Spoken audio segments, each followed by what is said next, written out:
मंदिर अच्छे नहीं बन पा रहे हैं, मदरसे बहुत बड़े बड़े खड़े हो जा रहे हैं। हम मजबूत कौन कर रहे हैं? मंडियों पे कब्जा टोटल उनका हो चुका है। आप मंडी के अंदर जाएंगे, किसी भी देश के कोने कोने में किसी भी मंडी में चले जाइए, किसी भी जिले के मंडी में चले जाइए, उनका टोटल कब्जा है। क्यों? क्योंकि उनका एक सिस्टम काम कर रहा है। उनके जो अधिकारी बन रहे हैं वो भी अपने लोगों को सपोर्ट कर रहे हैं। हमारे लोग, हम तो सेकुलर जो कीड़ा काट लिया है ना सेकुलरिज्म का, ये हमारे लिए सबसे बड़ा प्रॉब्लम है।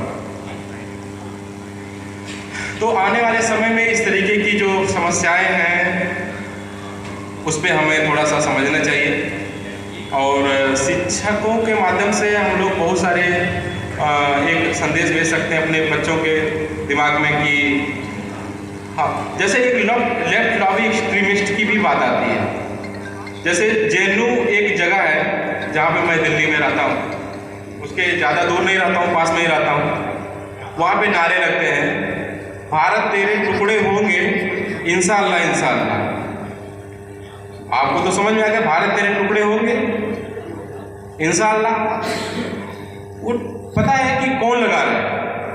अलीगढ़ मुस्लिम विश्वविद्यालय में पढ़ने वाले लोग, हिंदुओं तेरी कब्र खुदेगी भारत की धरती में। भाई भारत में तुम हमारे रह रहे, भारत तो हमारे लोगों का है। अब तुम इतने बड़े यूनिवर्सिटी में पढ़ने वाले स्टूडेंट हो करके पीएचडी कर रहे हो और तुम कहते हो कि हिंदुओं तेरी कब्र खुदेगी। बाद में उनके ऊपर खैर योगी आदित्यनाथ जी ने FIR भी दर्ज कराई और उन लोगों को जेल में भी डाला गया। लेकिन आप उनकी मानसिकता को समझिए कि उनके दिमाग में चल क्या रहा है। वो आपको कहाँ सोच रहे हैं? वो भले पढ़ रहे हैं इतने बड़े बड़े यूनिवर्सिटी में, बड़े बड़े विश्वविद्यालय में, लेकिन उनके दिमाग में एक ही चीज़ चल रहा है, हिंदुओं तेरी कब्र खुदेगी हिंदुस्तानी की धरती में। अगर इतना बड़ा पढ़ा लिखा बंदा, एक मंडलायुक्त था हमारे कानपुर में, मैं कानपुर में अपना कानून का पढ़ाई किया था।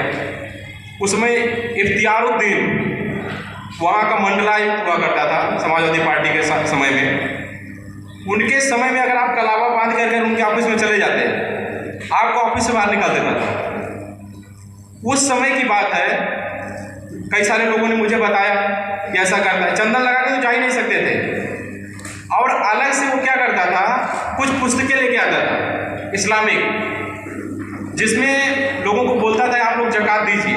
डीएम ऑफिस के सामने जाके डीएम से मिलिए, बताइए कि ऐसा ऐसा कोई ना कोई समस्या सबके जीवन में होता है। बताइए पड़ोसी से लड़ाई है या खेत में तमाम सारे ऐसे चीज़ें होती हैं, तो आप उसको अप्लाई करके और लाइसेंस प्राप्त कर सकते हैं। दूसरा कि अपनी जनसंख्या बढ़ाइए या उनकी जनसंख्या घटाइए।